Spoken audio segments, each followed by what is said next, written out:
projetos para a Série A. Você acha que já está, talvez, aí mais maduro o Rogério Ceni para assumir novamente um cargo de treinador de São Paulo? Que ele está mais maduro, sim. Que ele está mais maduro, sim. Mas acho que é muito recente a passagem dele pelo São Paulo. É melhor esperar um pouco.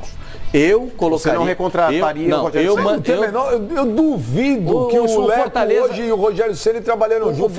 O Fortaleza entregou a ele já uma proposta para renovação de contrato. Porque eu não sei até que ponto, Pascoal, o Fortaleza vai subir, vai jogar a primeira 3 vezes na mesma nota. Eu não sei até que ponto que não existe um vestígio, talvez, aí por parte da torcida do interesse da volta dele. O Leco com o Rogério Ceni, você acha possível? Pascoal, dirigente quando quer engole sapo. O Rogério Ceni não engole, velho. Esquece. Não, Rogério não, tô falando do Fábio Sorgoni, você que estuda a psique humana, você que gosta de estudar, né, a cabeça das pessoas. Fala o nosso Freud aqui. Não, você não fala que gosta desses assuntos? Eu gosto. Deixa eu falar pra você. Rogério Ceni tava lá. Aí, pô, não dá, melhor tirar. Pô, não tá bem, não é treinador. Aí precisa de um diretor, precisa de um Raí, precisa de um Lugano. Aí manda o Rogério Ceni embora, contrata Raí Lugano. 6 meses depois, deixa eu te falar, precisa trazer o Rogério Ceni de volta. Deixa eu te falar, não é possível o Raí Lugano. O que passa na mente das pessoas? Juro. Esse tema é doentio, é isso? É papo de maluco. Não. Papo de maluco. Não, é o seguinte, se é que eu entendi o que você está dizendo, o Rogério Ceni não tinha condições de ser técnico do São Paulo quando ele assumiu o São Paulo. Ele deveria ter feito o que ele fez nesse momento. Dirigiam Fortaleza, ou começava no São Paulo B, exatamente como começaram o Luiz Henrique, o Guardiola, Muricy, o Zidane, o Muricy, que era o time, na verdade, que era o treinador do Expressinho, quando o Tele era o técnico principal. Então, naquela época, se o Rogério tivesse feito isso, ele não teria passado pelo que ele passou no São Paulo. Acho que o Rogério, depois da experiência que ele teve lá, da experiência que ele está vivendo no Fortaleza nesse momento, ele já tem uma certa casca que o possibilita a dirigir, por exemplo, o São Paulo novamente. Eu acho que ele vai querer voltar. O Rogério Ceni é um cara ambicioso. Ele é movido a desafios. E o grande desafio dele, nesse momento, na carreira dele de treinador, não é levar o Fortaleza a ser campeão da Série B e jogar a Série A. O grande desafio do Rogério, todo mundo sabe disso, é dirigir o São Paulo e fazer do São Paulo campeão do mundo. Esse é o grande desafio do Rogério. Agora, ele começou muito, ele atropelou. Ele atropelou fases, né? Ele pulou fases quando não deveria ter feito isso, porque uma coisa é você jogar, outra coisa é você treinar. Dá treino, dá trabalho.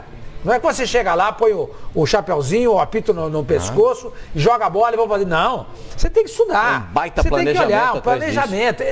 Não é fácil. Ele teria que ter passado por isso. Está passando agora. Acho que ele vai acabar voltando. Pro ano que vem, não tiraria o Aguirre. Não tiraria. Mas eu acho que é questão de tempo o Rogério voltar a ser técnico do São Paulo. Até porque eu acho que o São Paulo vai ficar entre quarto lugar, no máximo quinto. Eu preciso estudar a tua. Na sua contabilidade, quarto. Na minha contabilidade é quinto lugar. O São Paulo vai classificar para a Libertadores, que é o lugar onde a direção do São Paulo imaginou o time. Desde o momento, até no momento que o time estava na liderança, a diretoria sempre falava, calma.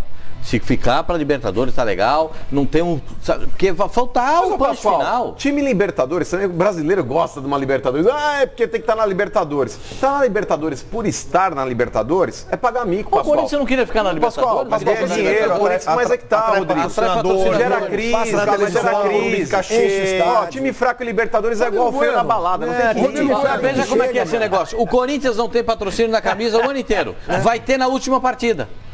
Mas isso aí tá parecendo, é verdade. Porque é dinheiro, porque joga final de campeonato, cria interesse. Não, estamos falando de Libertadores, vai jogar interessante. Você estava em outra conversa, você não prestou atenção. Você está prestando atenção no General Motors, Chevrolet, então, se não me engano. O que tem a ver isso aí com o Corinthians ter um patrocínio? Porque está exposto, o Mano está falando, o clube brasileiro gosta de Libertadores. Por que não conseguiu pro jogo de ontem? Ô, Rodrigo Bueno. Outra coisa. Rodrigo Bueno, eu queria que o senhor me explicasse. Você é um dos caras que eu conheço na mídia esportiva que mais conhece de São Paulo Futebol Clube.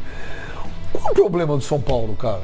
Por que o São Paulo, que é aquele time que era time de vanguarda, era time referência, era exemplo, era isso, era aquilo, o que aconteceu com o São Paulo? O São Paulo, é estranho ver o São Paulo tantos anos sem ganhar nada. Bom, não é um fator só, né? Tem muita coisa de muitos anos. São Paulo nos últimos 10 anos ganhou só uma Copa Sul-Americana. algo impensável para quem viveu o São Paulo nos anos 70, anos 80, anos 90. Vinha de um tri brasileiro. O São Paulo, se você pegar na história, o São Paulo foi fundado em 30. Aí ele ganhou o Campeonato Paulista em 31. Aí ele teve uma série de problemas político-administrativos. E financeiro. Né? Ele fechou o departamento de futebol em 35, voltou em 35. Ele ficou 12 anos sem ser campeão, entre 31 e 43. Mas é uma coisa compreensível pelas crises que o São Paulo passou político-administrativas.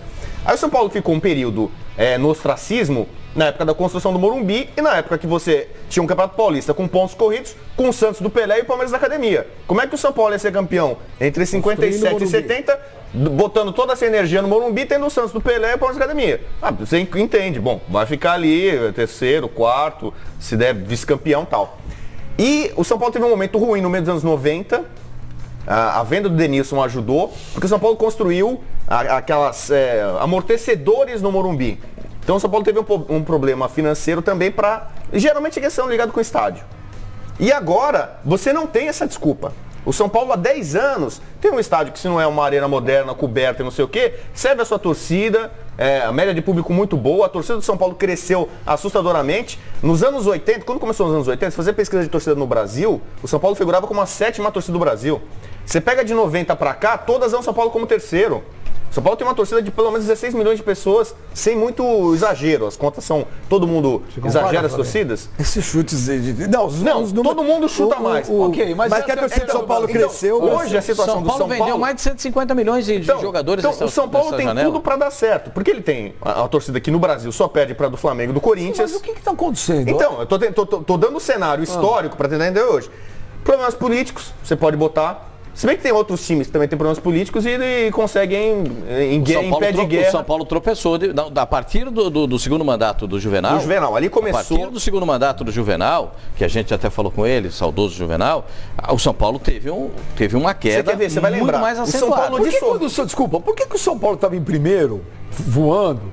Não se falava, putz, mas esses problemas políticos do São Paulo... Não, mas agora você pediu para ele recuperar, ele sim, mas você vai problema político. Eu não estou vendo problema político nenhum no São Paulo. O São Paulo montou uma estrutura que foi referência, que vinha da comissão técnica com o Muricy e uma comissão que tinha Rosan, Marco Cunha. Milton Cruz. O Milton Cruz até tem uma certa discussão. Sim, um auxiliar, mas estava ali. Ele era um auxiliar, um tampão.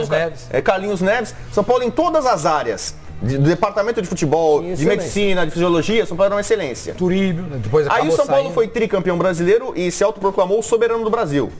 Volta 10 anos no tempo. O que era o São Paulo? Era o time brasileiro, ainda com mais mundiais. Era o time brasileiro sozinho, que tinha mais Libertadores. Ainda não tinha unificação, era o time brasileiro com o maior número de títulos nacionais, títulos brasileiros. Você falava, caramba, isso aqui é excelência no futebol brasileiro, é a referência. Acho que o Sormani fala muito, né, com base nos títulos de São Paulo ser, naquele momento você falava, quem é o maior time do Brasil, o maior clube do Brasil de futebol, mais bem sucedido? E sendo o mais jovem dos grandes, é o São Paulo.